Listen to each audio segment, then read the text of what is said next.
Thank you all, the RC chapter, or the RC Northern California chapter, for the invitation to speak here today. And also thank you to Nancy for the kind introduction. As Nancy told you, today I'm going to speak about the ancient Libyan language, or potentially Libyan languages in the plural, and more specifically about my work on a papyrus that's kept in the collection of the Museo Egizio in Turin, namely Papyrus Turin Cat 2106380, which is also known as Papyrus Turin CGT 54030, or more simply the Qeheq papyrus. The text of this papyrus attests magical spells for the protection against snakes, written primarily in the unidentified Qeheq Libyan language, using the hieratic Egyptian cursive script. This is significant not only because it is our longest attestation of an ancient Libyan language, but also it's one of the longest foreign texts known to Egyptologists to be written using an Egyptian script in general, and one of only a handful to record a non-Semitic language. Before I begin, though, I just wanted to walk us through a quick roadmap of my talk for you today. I'm going to start with a history of the Qeheq papyrus and its publication, and then I'm going to move on to talk about who the Qeheq were historically and the broader historical background of Libyan-Egyptian interactions from the pre-dynastic through the Third Intermediate Period. And then I'm going to talk a little bit about ancient Libyan languages and their potential connections to the modern Berber or Amazigh language family. And then I will present the Qeheq text itself, my philological and linguistic commentary on the Qeheq text, and then some conclusions on the issue of the Qeheq language and its potential affiliations, as well as the implications of whatever that would mean for our further study of ancient Libyans. So to begin, like many objects that have come from Egypt, the Qeheq papyrus entered the view of Western academia through the pre-colonial looting and extraction of Egypt's heritage, which was mainly to fuel European Orientalist knowledge production.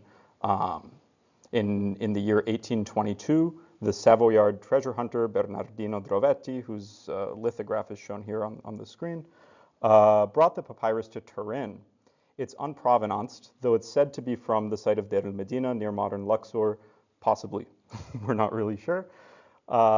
Nonetheless, once it's entered the collection of the Museo Egizio, several prominent Italian Orientalists, including Schiaparelli and Botti, made note of it but did not publish it.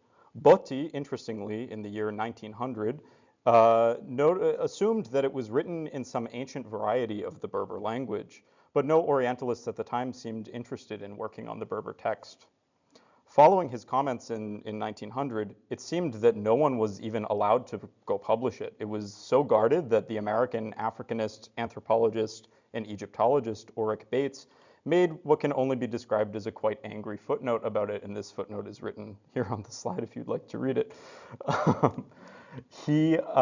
After Ulrich Bates's footnote, nobody even mentioned this papyrus for the following century. It wasn't until 2008 that the Italian scholar Alessandro Roccati was the first to point out that the text is not, in fact, recording war songs, as was thought by these early 20th century scholars, but rather was a magical text. And he brings up several observations in his preliminary article about the magical functionality of foreign texts for those people who were engaged in the Egyptian magic industry. He also suggests that the Qeheq language recorded in the text might be a sign-for-sign transcription of some alphabetically written text that he thinks was potentially written in an unidentified Semitic language. While I certainly agree with Roccati that the magical genre of the text is likely the reason why it was written in the original language as opposed to having been translated into Egyptian, I'd like to maintain the position of Botti from 1900 that the text represents the oldest written record of an ancient Berber or Amazigh language rather than a Semitic language. This is my paleographic tracing of the papyrus, and if you read hieratic, as you can see, the text is written in a non-Egyptian language except for one line, which I will address in a minute. It's rendered entirely in the hieratic cursive script using a special orthography called New Kingdom group writing that's been the subject of some recent study, which is an attempt by Egyptian scribes to more accurately render the phonetic properties of foreign speech and sometimes even Egyptian speech. Because Egyptologists have amassed a lot of handwriting samples in hieratic, we're actually able to date the text based on its paleography or its ancient handwriting. And it's written in a late Ramesside hand, and it shows some striking similarities, though it's not quite exactly the same hand as the famous scribe Inanna. And so the dating is roughly between the reigns of Merneptah and Ramses III, so dynasties 19 to 20.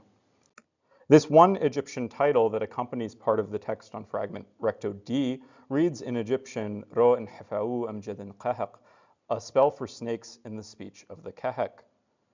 It's clear that the text records the Qeheq language, but from this title. It's also clear that it's a magical text. But to understand what this Qeheq language actually was, we need to first look into understanding who the Qeheq were historically in the Egyptian historical record. There's a genre of Egyptian texts that's present for a lot of Egypt's history called onomastica, and you can think of these as ancient encyclopedias. They don't give us the same kinds of information that a modern encyclopedia would give. They're essentially lists of words that have been arranged into categories, although the categories aren't always labeled. And what's interesting in one of these onomastica, which interestingly comes from, this copy allegedly comes from the site of El-Hiba, which is dug by Professor Redmount here, though she was not the one to find this, it was looted. This copy attests the Qeheq among Libyan groups. It's the last of several Libyan groups mentioned, Chemahu, Chehanu, Meshwesh, Ribu or Libu, and Qeheq. So it's likely that the Qeheq also are a Libyan group. To understand the role of the Qeheq, we should really look towards the history of Libyan-Egyptian interaction to understand the broader framework in which they're interacting with the Egyptian state. So this word Libyan that I keep using is actually an ethnic label that's used by Egyptologists. It's not necessarily reflected in the ancient terminology. And it's used to describe a multitude of peoples who inhabited the Sahara and North Africa from the west of the Nile in ancient times. The term is very imprecise, and I think it should be supplemented by the use of appropriate Egyptian language or other language terms when used in reference to a specific population, cultural group, or even language. And a situation that's similar that I think we should maybe follow is what's being done for Nubian populations, where you make reference to the specific population while understanding that they all come from this broad external concept that is Nubia. The earliest potential attestation of Libyan groups, however, comes from the Naqada III period from a ceremonial cosmetic grinding palette that's now on display in the Tahrir Museum in Cairo. And it's called the Libyan palette, because it might possibly attest what is an early hieroglyphic writing of one of two early Egyptian terms for Libya, namely Chehanu. And you can see this early hieroglyphic writing here in the box, and it's the term written on the right. This term, along with its near synonym written on the left, Chemahu, are used in texts beginning in the Old Kingdom to refer to populations and lands west of the Nile. There's been a lot of effort spent by Egyptologists and specialists of Berber languages alike to distinguish these terms both from one another and also to justify potential non-Egyptian etymologies for these terms. There's a commonly proposed term etymology that I find a little bit forced for Chemahu, for example, which connects it with the Ithermakan, which is a Kabyle group recorded by French colonial ethnographers in the 19th century in Algeria. But there's no direct lineage or anything. It's very messy to argue these things. Perhaps more convincing, however, are potential Egyptian etymologies for these early terms, meaning that they're not reflective of any self-identification on the part of these North African groups themselves, but rather are reflective of early Egyptians' perceptions of these Libyan groups. Chehanu is grammatically likely a participle, and probably derives either from the verb chehan, meaning to shine, or chehan, meaning to encounter, which means that it's either referential to the shining aspect of the western desert landscape, the sand and white limestone rock formations that we see in what's now called the White Desert, or is referential to the status of Libyan groups as having been encountered by early Egyptians.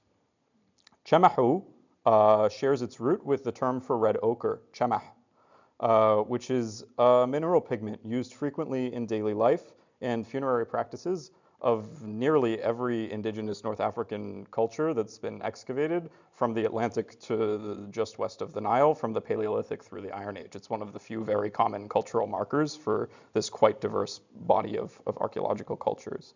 And so it's understandable that the Egyptians may also have observed this cultural tradition and named the people after that. So who were these early ancient Libyans? Well, the Qeheq specifically are featured in this quite often repeated motif, which is called, usually in German, the Libyan booty scene. And it's first depicted on the mortuary temple of the Egyptian king Sahure in the 5th dynasty during the mid-3rd millennium BCE. And it shows kind of pastoral herds that have been taken as a prize in conflict between the Qeheq Libyans and the Egyptians. And it features an alleged royal family of the Qeheq Libyans who were taken hostage by the Egyptian state. 3 royal children of the Qeheq are even depicted in the relief and are named in hieroglyphs. 2 of these children, interestingly, have undoubtedly Egyptian names, Weni and Khutites. The first child, however, has this ambiguous name rendered in Egyptian as Wessa, and that's actually been recently connected in a recent article in Études et Documents Berbères to the Berber root wasar, meaning old or elder, like in the Kabyle adjective awissar, which means older or elder. And this is because that final aleph in the Old Egyptian was likely pronounced as some kind of R. While there's not really enough evidence for or against the splitting of the Berber language from its ancestral Afro-Asiatic at this time to confirm or deny this, if this name is in fact reflective of a Berber root or potentially some shared Egyptian Berber or Berber Afro-Asiatic roots, it would potentially then be the earliest attestation of a Berber language, and it is quite old. Moving forward in time into the 2nd millennium BCE, the relationship between Libyans and Egyptians attests a diversity of qualities in the Egyptian records. Most notable are several depictions, mostly from private tombs, including one from the Middle Kingdom tomb of Khnumhotep I at Beni Hassan, which shows herders or migrants in Libyan dress and hairstyles being led by an Egyptian dignitary. Texts and ritual reliefs from the later 18th dynasty also attest Libyans. There's a fat jar label from the royal palace of Amenhotep III at Malqata, which I have translated here for you, which attests the coming of a new, or the entrance of a new Libyan ethnic group into the textual records, namely the Meshwesh, and this is a group that becomes quite important in later periods. And it attests them as having supplied bull fat for the king's palace, which means that they're probably engaged in some kind of pastoral activity at this time. Other roughly contemporaneous reliefs, such as the relief from Luxor Temple on the right, and there's several others from temple contexts throughout the 18th dynasty and into the 19th dynasty, depict Libyans dancing in ritual festivals, or what have been proposed as Egyptians dressed as Libyans dance. It's unclear. But usually these Libyans are explicitly labeled as belonging to the Qemehu designation. And they're wearing similar dress and they have similar equipment to the pastoral scene from Beni Hassan in the Middle Kingdom. During the early New Kingdom, mostly during the 18th dynasty, Libyans are also shown as the perpetrators and recipients of violent acts.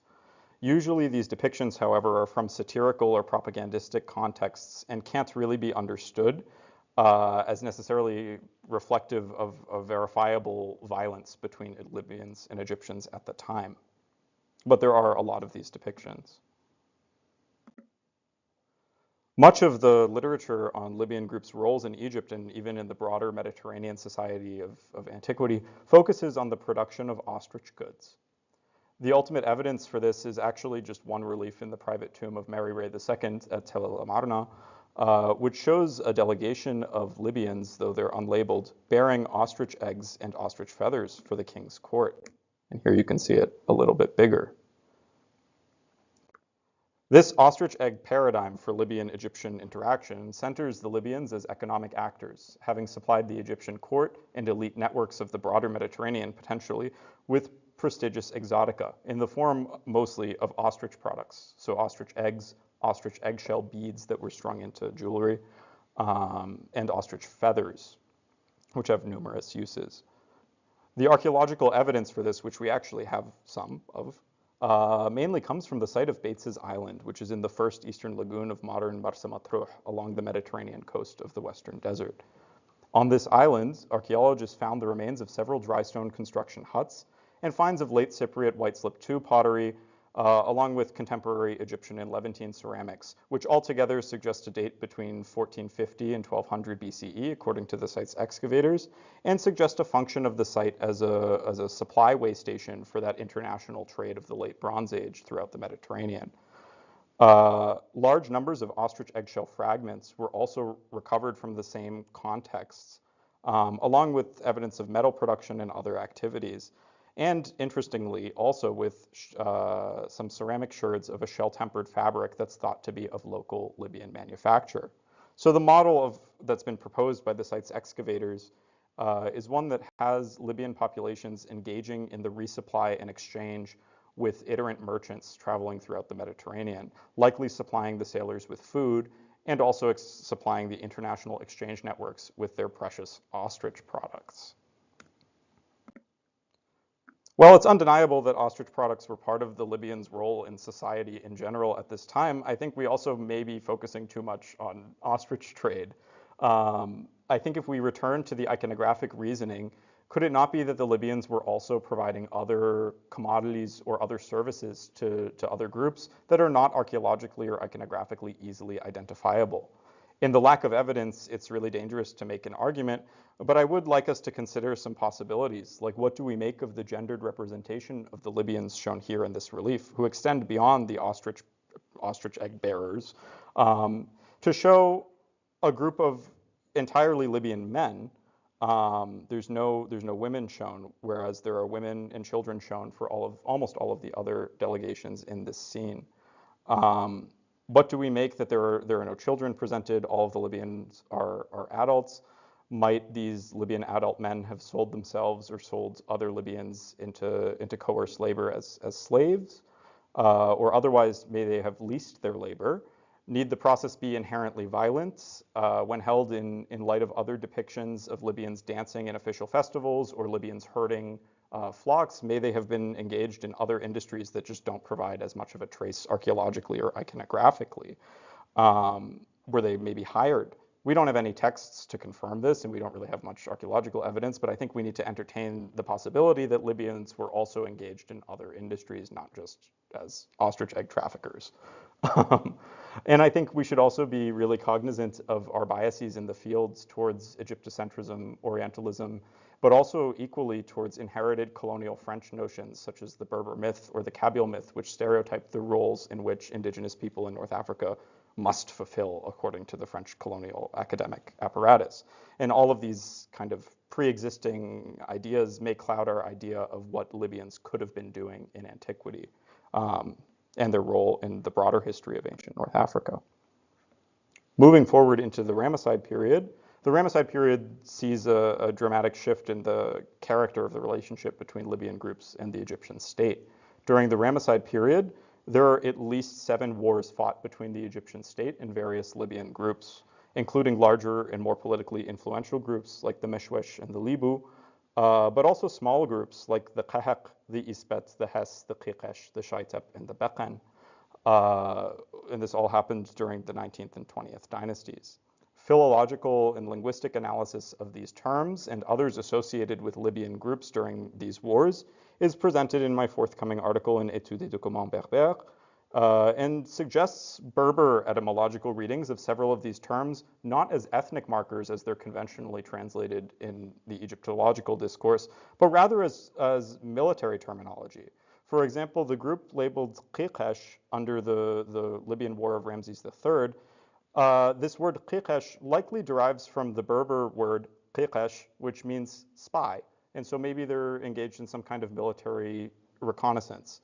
Further, the word Hes may reflect an underlying root that's the same of the modern Berber word Ayis, which means horse. So maybe these are the cavalry. It's difficult to assess, though, and there's very little proof one way or the other. But nonetheless, I think the proposal is important for shifting the agency towards Libyan groups. So who were the Qeheq specifically, the people who are mentioned in this papyrus? Well, attestations of the Qeheq appear relatively plentiful throughout the Ramesside war records. The Qeheq first appear as prisoners of war taken captive during the Libyan war under King Merneptah. And Merneptah says they came with the Libyan or the Libu enemy. And then unfortunately the inscription breaks for 20 groups of signs, but presumably he's listing ethnic groups. And then the Qeheq and the Libu were brought as living captives. However, by the reign of Ramses III in the 20th dynasty, the Qeheq appear not as a combatant in the war, but rather as a mercenary community resettled in Egypt and under the control of the Egyptian state. And this account comes from a highly propagandistic text, Papyrus Harris I, so we can't really believe everything it says. But in this text, the king boasts about himself, saying, "I enacted the renovation of the beloved land of Egypt, with many youth recruits, with palace attendants, great officials, and troops of cavalry, numerous like the hundreds of thousands, Sherden and Qeheq without limit, retainers in the tens of thousands, the personnel of the beloved land. I caused that the cavalry rest in my time, that Sherden and Qeheq be in their towns, sleeping, their backs stretched out, without fear. There is no perishing in Cush in Nubia, nor war in Khor in Syria.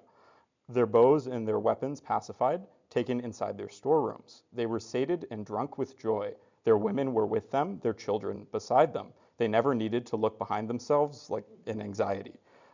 Their hearts were at ease as I was with them as the strong man. Their bodies were brave." And so this is a propaganda text, so I mean, maybe we should problematize it a little bit. But nonetheless, I think it's safe to say that the Qeheq were probably resettled in Egypt at this time. Another text that's quite interesting and quite important for my work on the Qeheq papyrus itself is another magical text from the same collection in Turin.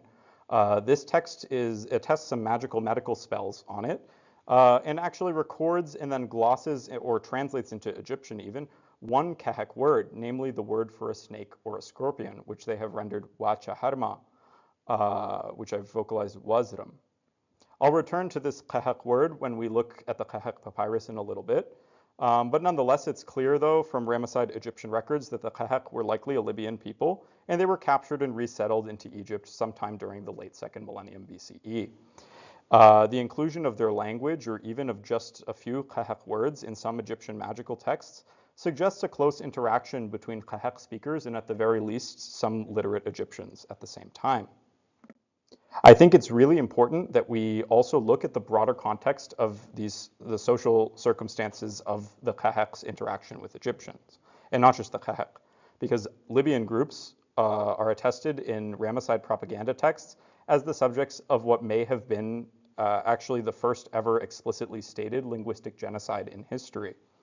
On a rhetorical stela, so a propaganda text again, from Deir el-Medina, Ramses III boasts in the third person about his treatment of Libyan prisoners of war, when he says, he captured the foreign lands, probably of Qeheq, Libu, and Meshwesh, these are all Libyan groups, that he may cause that they cross the river brought into Egypt, and that they are made settled into strongholds with the king's victory, that they may hear the speech of the Egyptian people, following the king, and that he may make their speech disappear, that he invert their tongues, that they may go out upon the path which they had never gone down before. And whether or not he actually did this and enforced it, clearly the intent to change their language and make their language disappear, which constitutes a linguistic genocide, is there in the text.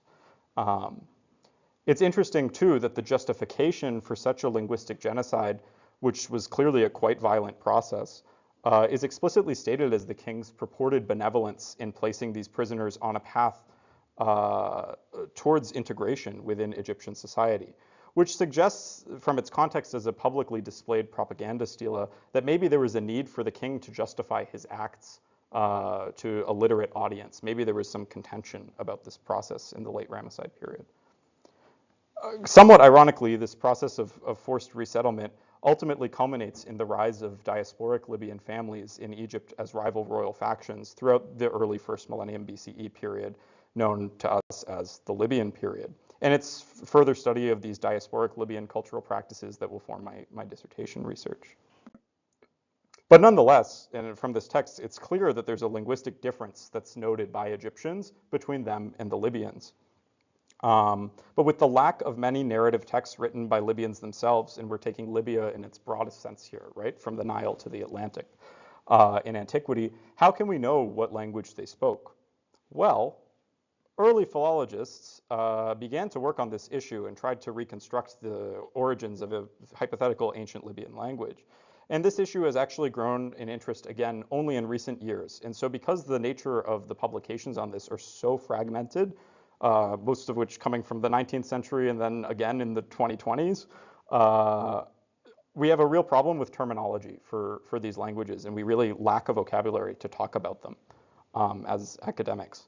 Terms that have been proposed to categorize these languages also are not without sociocultural implications in our modern world today.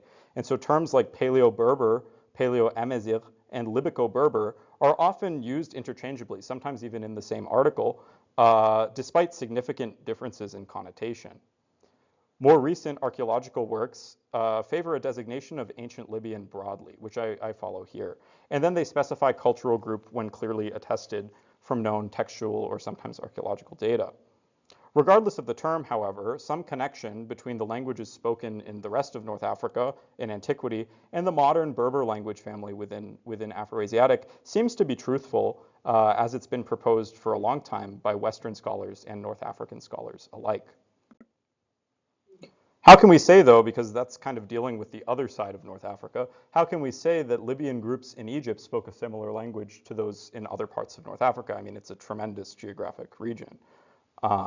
Well, during the Libyan period, dynasties 21 to 24, ancient Libyan groups who actually give us oftentimes their ethnic affiliations in their texts, most of which were of Meshwesh origin, end up running the temple of Amun in Karnak and its subsidiary temples, the military, and even claiming the office of kingship, or plural kingships.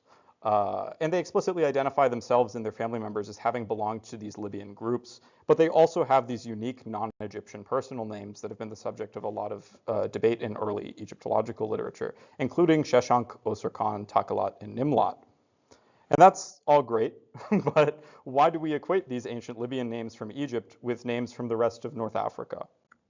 Well, besides Egyptian and Meroitic, which is the indigenous script of Nubia in the later first millennium BCE, there is another indigenous ancient North African script, or script family, I should say. And this script family it seems to come first from a culture known as the Numidian culture, though other groups like the Mauritanians and the Garamantians, who I'll talk about in a minute, seem to have used versions of it as well. The Numidians were, we can think of them as contemporary to Rome and to Carthage, and they're an indigenous North African culture that inhabited what is today Libya, Tunisia, coastal Libya, Tunisia, large parts of Algeria and Morocco.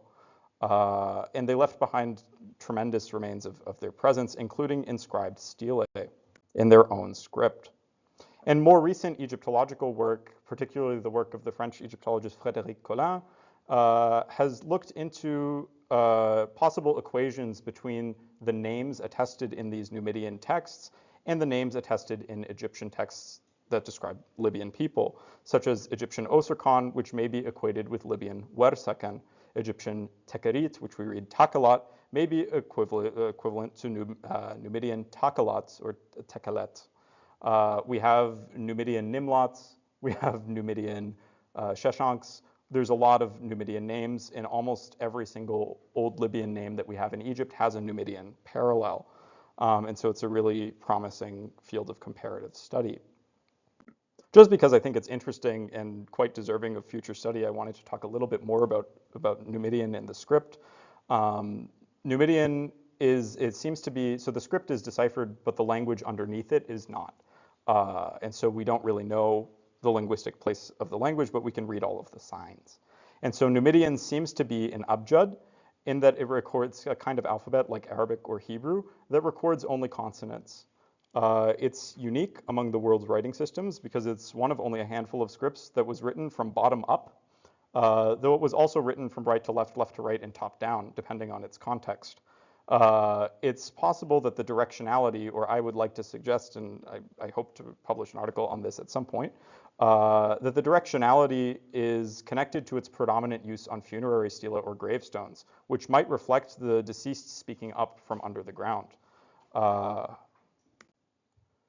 Another proto-historic culture of North Africa that has a script similar to Numidian is often considered to be actually a bridge between Egypt and the rest of North Africa during antiquity.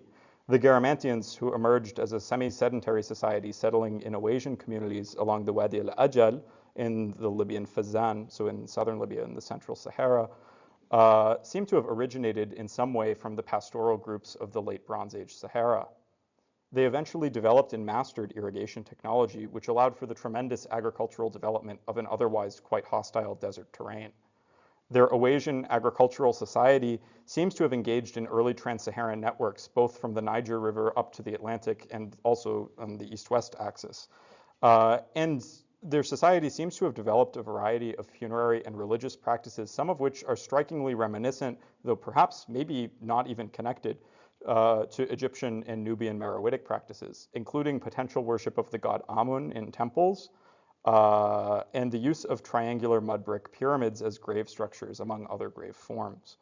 They also seem to have used inscribed funerary stelae written in a script that's similar to Numidian, alongside segmented offering tables that seem Egyptian-ish if you're an Egyptologist, though maybe there's no connection. The Garamantian script frustratingly remains undeciphered, but it's often suggested that it's derivative or at the very least related to the Numidian Abjad, and many signs appear to be shared between the two systems. Garamantian as a language has been thought to be linguistically related to the medieval and modern Tuareg languages, which are themselves part of the Berber family within Afroasiatic. But until much more work is done on the growing corpus of archaeologically datable Garamantian inscriptions and on the fascinating Garamantian culture, much information about these Eastern ancient Libyan languages and the cultures that produced their texts will remain opaque to us, unfortunately. What I will say, though, is it's worth noting that the Numidian script and the Garamantian script seem to have ceased and to have died in their use sometime in the early first millennium CE, though a script tradition known as Tifinagh, which is attested mostly in the Saharan rock art, continued in the medieval period to use similar signs in a similar way, but it recorded mostly the Tuareg or southern Berber languages. And it's still used in the present in places like Mali, Algeria, and Libya. In the post-colonial era, the script was modified and then subsequently digitized, and it's made available for Tuareg people to use in mass media production, as is exemplified in the album cover of the very famous Tuareg rock and blues band, Tinariwen, shown on the left, where they write their band name using this ancestral script. A version of this script was standardized beginning in the 1980s, or maybe even in the 1960s. There's some archival documentation that's a bit confusing on this. With the addition of new signs to record sounds not found in Tuareg, but found in other Berber languages. And so linguistic authorities across North Africa and in the broader Berberaphone diaspora, mostly coming out of France, use these to form the basis of the national standard Tamazight orthographies adopted by both Morocco and Algeria in the early 2000s and the 2010s, and still used through the present. And here on the right, you can see a Moroccan schoolchild learning to read modern Moroccan standard Tamazight in the government's Neo-Tifinagh script in 2019. So it's interesting that the script lives on even though the languages have died. Numidian and Berber may potentially be related. There's a lot of academic debate on this topic, but similarities have been proposed between various Numidian terms and modern Berber terms, though the details of the relationship are largely speculative. The noted similarities are mostly lexical, so they have to do with vocabulary. But it's convincing, at the very least, even if it's just similarities in vocabulary, that there was potential contact between Numidian speakers and speakers of an early Berber language. The Numidian particle u, attested in a lot of bilingual inscriptions, so we know the reading of it, seems to mean son of. It occurs between two personal names. And is paralleled conveniently by the common modern Berber u, which has the same meaning. Similarly, the Numidian word geled may reflect a similar root, if not be identical to, the Berber title Egilid, which is used now to refer to kings in modern Berber. Furthermore, Numidian terms for materials like shakara, which means wood, may reflect a Berber root similar to the modern Berber word asghar, meaning tree, so on and so forth. But unfortunately, the lack of non-formulaic texts that we have coming to us written in ancient Numidian hampers much of our potential investigation of syntax and morphology and is really preventing us from a full decipherment at this time. So with that aside done, what did the ancient Libyans speak? Well, they probably spoke a language close to ancient Numidian, and Numidian itself is somehow related to Berber, whether it's ancestral or it's maybe a sister branch remains to be established. And all of these languages, including Egyptian and Semitic languages like Arabic, Hebrew, and Akkadian, belong to a wider Afro-Asiatic family, just like English, French, Russian, Hindi, and Farsi are all descendants of Proto-Indo-European. A lot of the linguistic relationships within these branches and between these branches still remain to be worked out, though. But nonetheless, it's quite interesting. So the kind of million-dollar question in Berber historical linguistics is, does modern Berber actually come from ancient Libyan? And we don't have enough data to say, but I hope my contribution of this papyrus will further this discussion a little bit more. The modern Berber or Amazigh language family consists of over 25 living languages that are spoken by indigenous groups from across North Africa. And most of these groups in the modern post-colonial era share an ethnic identity that they call Amazigh, and they call their lands from Siwa Oasis to the Atlantic Temesgha. There are several branches of the language family, and mutual intelligibility among the languages differs greatly. And as perhaps these differences are reflective of long periods of contact and long periods of lack of contact between these groups. But linguists maintain that all of them are similar enough to have derived from a single proto-language known as proto-Berber. And the reconstruction of this proto-Berber, while largely theoretical, follows a rigorous linguistic method known as the comparative method, where they compare vocabulary items mostly from many different modern spoken languages to generate what the ancestral language would have looked like. What's interesting, though, is that now we have ancient linguistic sources to verify or maybe modify that model. And one of these, I can't go back, that's okay. One of these sources is the papyrus that I've worked on today. So this papyrus, if we look at it, is written entirely in Egyptian hieratic. This is the Qeheq papyrus. There's one spell written in Egyptian.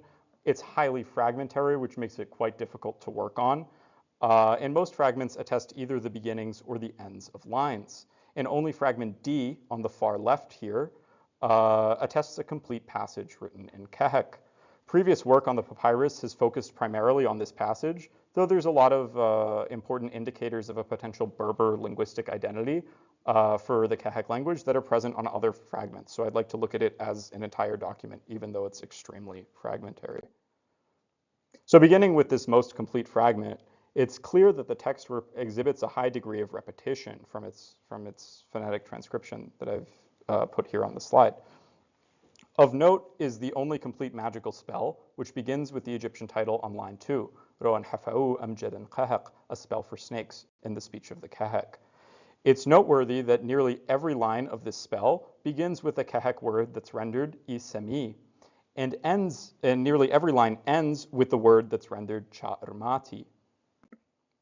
This pattern seems to be consistent throughout the rest of the text, with many of the columns attesting either the beginnings or the ends of lines. So this column is the end of lines, and they almost all, actually all of them, end in cha'rmati. This fragment attests the beginnings of lines, and most of them, about half of them actually in this case, begin with isami. Similarly, this is the beginnings of lines, and most of them begin with isami. And again, the beginnings of lines mostly beginning with isami. So I wanted to take a little bit more of a rigid approach, and it's because the text is so fragmentary, it's really hard to take like a super rigorous linguistic approach for deciphering the text. So I tried to follow like a solid methodology as much as I could given the constraints on the data. So the first step that you should take in general when identifying an unknown language is to assemble an inventory of all of the sounds present in that language. And so these are all of the sounds recorded in the hieratic transcription of Qeheq. And the first thing that really stood out to me from this is that this is not a consonant inventory that's congruent with a Semitic or an Egyptian language, as has been previously proposed, because Semitic languages and actually the Egyptian language contain quite commonly use sounds that are pharyngeal, velar, or uvular fricatives, which are sounds like kh, a, or ha that you will hear if you speak with a native speaker of Arabic or Hebrew. These sounds are quite ubiquitous, and because the text, I know the text is fragmentary, but because it's long enough, you would expect that one of these sounds would come up if it records a Semitic or an Egyptian language.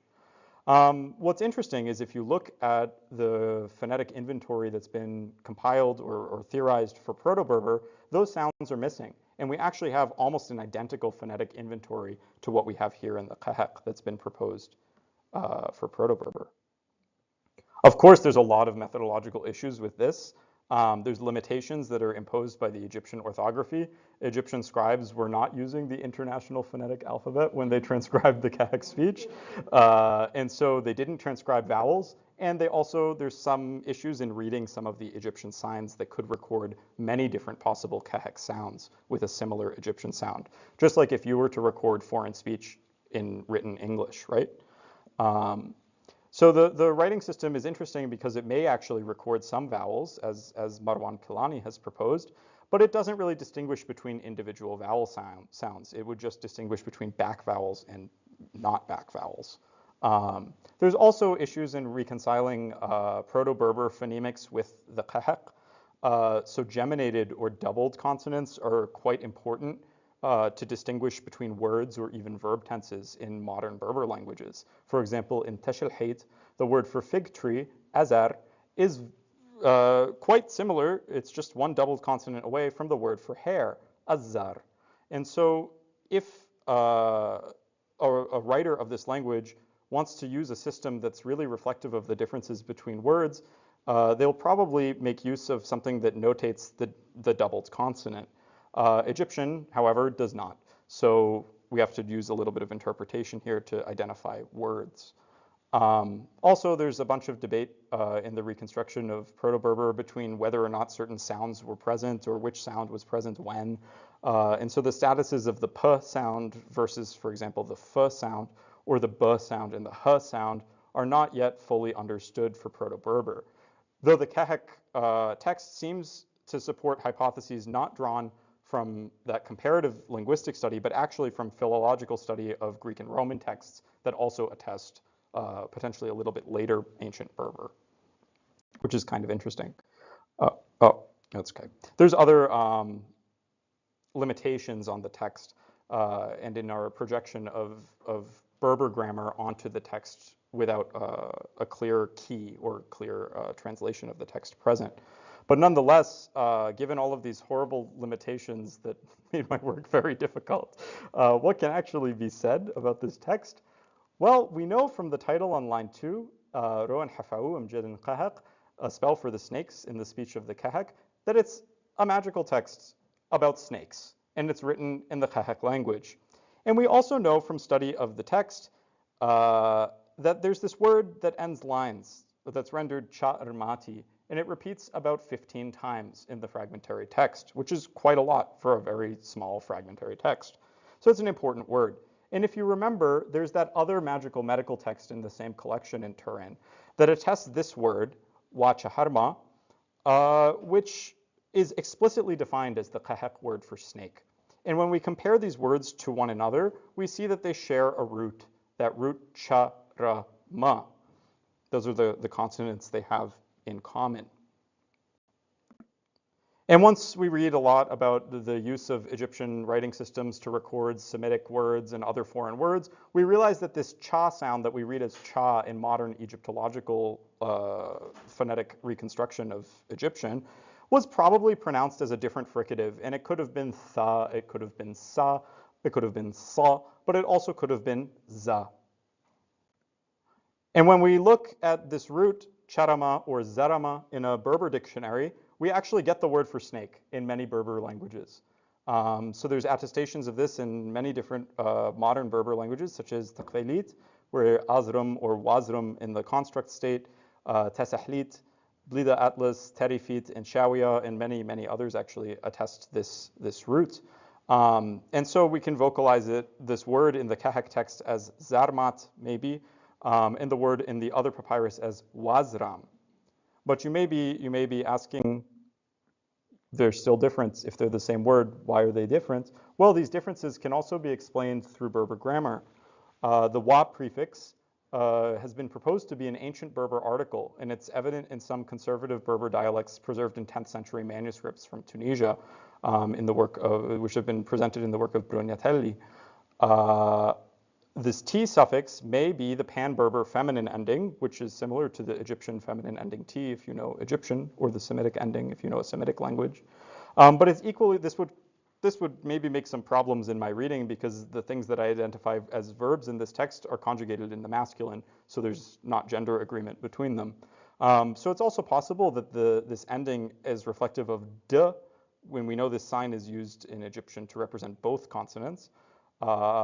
And that would make it the deictic suffix, meaning this, that's common in many varieties of Northern Berber. And so we see there's potential explanations. This got me very curious. So I looked through the rest of the words in the papyrus, and I tried to assign first morphological templates from Berber languages to the words to classify them as a noun or a verb, and then removing those morphological elements to reveal the root of this word, and then looking up those roots in the dictionary. And I came up with a list of quite a lot of potential Berber roots for these Qeheq words. And of course, these are not as verifiable as the other one, because there's not another papyrus that acts as a dictionary for us. But nonetheless, I think they make sense in the context of a magical text having to do with snakes. For example, the Qeheq word yashadao may reflect the Berber root shud, attested in several Berber languages as to glide, to slide, or to slither, which, makes sense in a text about snakes, so on and so forth. And there's a bunch of these. We can talk a little bit about Qeheq syntax even. Because lines end in this word zarmat, which is pretty much undeniably a noun, the word order cannot be verb final, because the sentences all end in nouns. And so it's likely to be either subject-verb-object or verb-subject-object, which are common word orders of the world's languages. English, for example, is subject-verb-object, whereas ancient Egyptian was verb-subject-object. Berber languages, interestingly, are both verb-subject-object and subject-verb-object. So, well, there's no causation here. The correlation still stands. It also seems from the morphology of Qeheq that it would prefer a verb-subject-object order. So I looked at the morphology of Berber verbs, and this paradigm here is from modern taqalit, with a couple modifications that are noted on the slide. And so Berber verbs, like verbs in almost every language, are conjugated, and their conjugations here can be compared to the word or the line initial words in the Qeheq text. If we think that Qeheq is a verb-subject-object language, we should look at the beginnings of the lines for the verbs. And lo and behold, the highlighted forms here seem to be attested in the line initial places in the Qeheq. These are words in the Qeheq like sakarak, which may be reflective of the first person suffix conjugation in Berber, the gh sounds in modern Berber. So a verb like in modern tashilhit, skrir, meaning I did, from the verb skr. And again, this verb to slither, yaushadao, may reflect some form related to the modern Berber ishad, which means he slithered or he slid. Yawai may reflect yawi, he carried or he brought. And then other forms seemed congruent with this morphology, though the roots were not really easily identifiable in modern Berber languages. So how can we actually categorize the Qeheq language? Well, first of all, it's likely not Semitic, as has been proposed before. There's no uvular, velar, and pharyngeal fricative, so no kha, ha, ra. And also, we have a very, very good understanding of Semitic languages in antiquity, and I would like to think that the scholars who had worked on this in the past, who knew these languages, would have been able to identify it earlier, as they had done for many other magical texts written in Semitic languages. So it's probably not Semitic. Qeheq seems to show strong affinities on morphological and lexical levels, so in terms of the form of words and also their roots, with Berber languages, both modern Berber and theoretically constructed proto-Berber.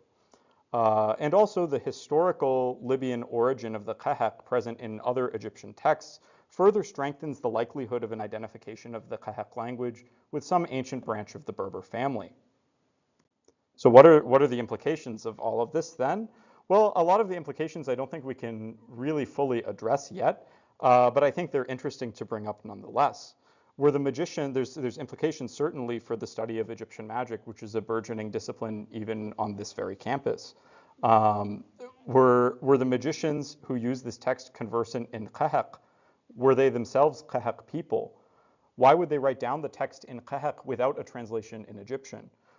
Was it potentially to preserve a language that was being eradicated by the state? We have examples of this process from many colonial processes of language extinction or language genocide, including a lot of Mesoamerican languages during the Spanish colonization. So maybe something similar was going on here.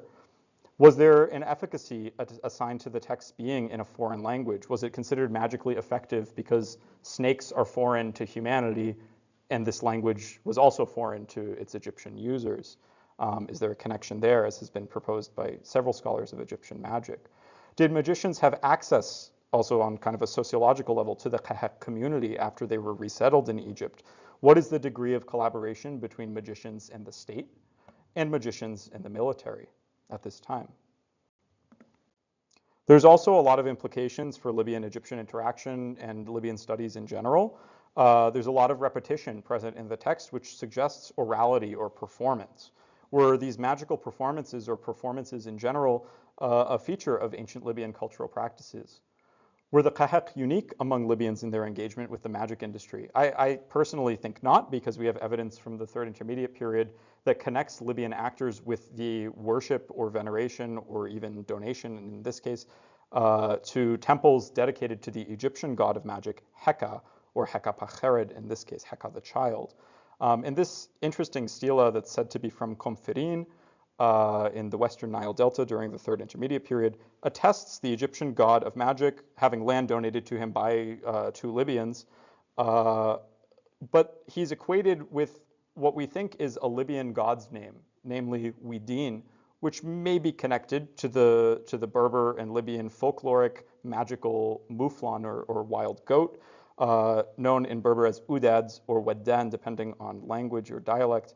And so there's this potential connection between indigenous North African magical practices and the worship of Heka in this period, but it's a little bit loose. There's also this text is really important as a source on ancient Libyan religion, because it's the earliest source we have really for religious practices among ancient Libyans that are non-funerary. And so ancient Libyan religion is known to us mostly from later sources in the following first millennium BCE, and even later. But unfortunately, due to the political situation in Libya today, in the modern state of Libya, where much of this evidence is thought to be, we don't really have a great picture of the context or the uses of religious iconography among Libyan groups in antiquity. What we do have are statues and other objects, and even archaeological contexts that were heavily looted and are not documented as well as they could be. So what we have are these statues of the Libyan period, so-called Isis, although she's probably just a goddess, from the site of Martuba near modern Derna in Cyrenaica in eastern Libya, which attests snakes protecting the legs of the goddess.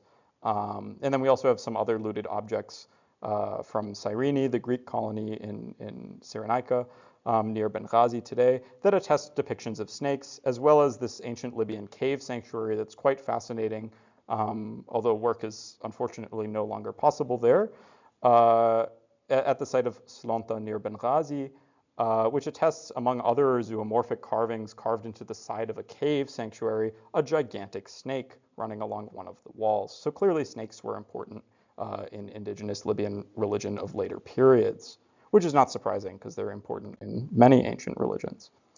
But of all of these implications, perhaps one of the largest ones is that Qeheq likely represents the earliest datable attestation of a Berber language in text. The current record holder is the Numidian Punic bilingual inscription of King Mekipsa, or Mekiusan in Numidian, which is dated in the Phoenician text or the Punic text to 138 BC, and this is from Dugga in Tunisia, although the inscription is now kept in the British Museum. There's a slightly older, or potentially slightly older inscription, the dating is still uncertain, from the High Atlas Mountains. It's a rock art inscription on Adrar and Yagur from the site of Azib Nikis, which may be a couple centuries older than this, but nonetheless, the Qeheq papyrus dating to the late New Kingdom is 1,000 years older. Thank you all. Before I conclude and take questions, I just would like to extend my special thanks to several individuals without whose help this would not have been possible. First, I'd like to thank Dr. Zuzana Topfer at the Museo Egizio in Turin for providing me with the high-resolution photos of the papyrus, which allowed my study of this. Also to Dr. Martin Kosman at Leiden University, who's a specialist in Berber linguistics, who's helped me check some of the roots present in this text. To Drs. Carol Redmount and Rita Lucarelli of this very institution for their tireless support and encouragement in this research. Also to Nagla Izzeddin, who's a PhD candidate at Helwan University in Egypt, for painstakingly checking my hieratic transcription, and she's brilliant at reading hieratic. And also lastly, to my classmates and colleagues at UC Berkeley who have listened to me give this talk maybe too many times and have been tireless in their support. And very lastly, I would like to extend my thanks to the instructional and administrative team of the Center for Language and Culture in Marrakesh, to Sidi Hamza Weinman, to Brahim Akaya, Aziz Bazzi, and Ahmed Agharni. Thank you very, very much for enabling and teaching my study, teaching me your native language. Thank you.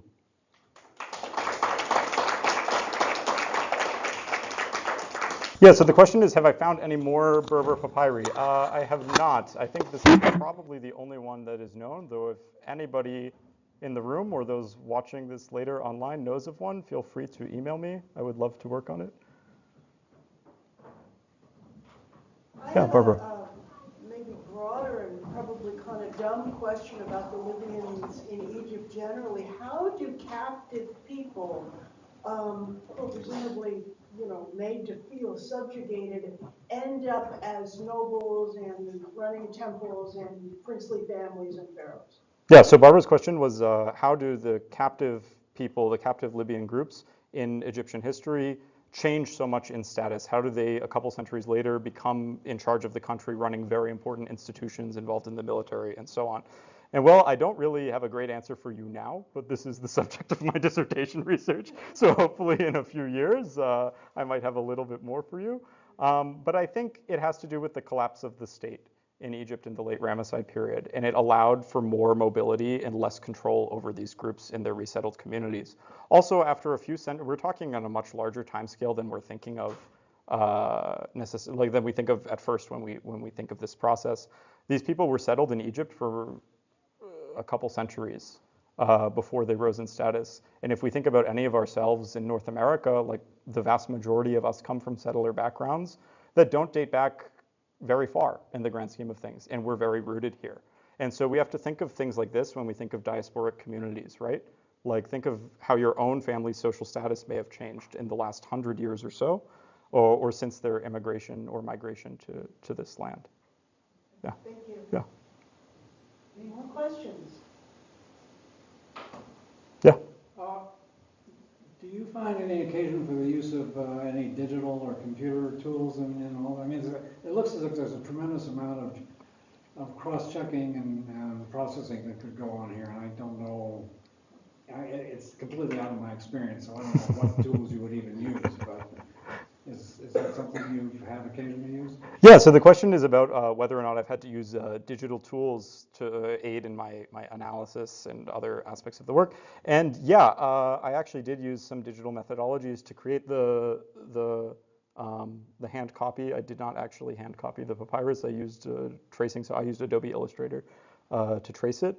And that allowed me to have high quality vector images that I could use to compare against handwriting tables and things like that.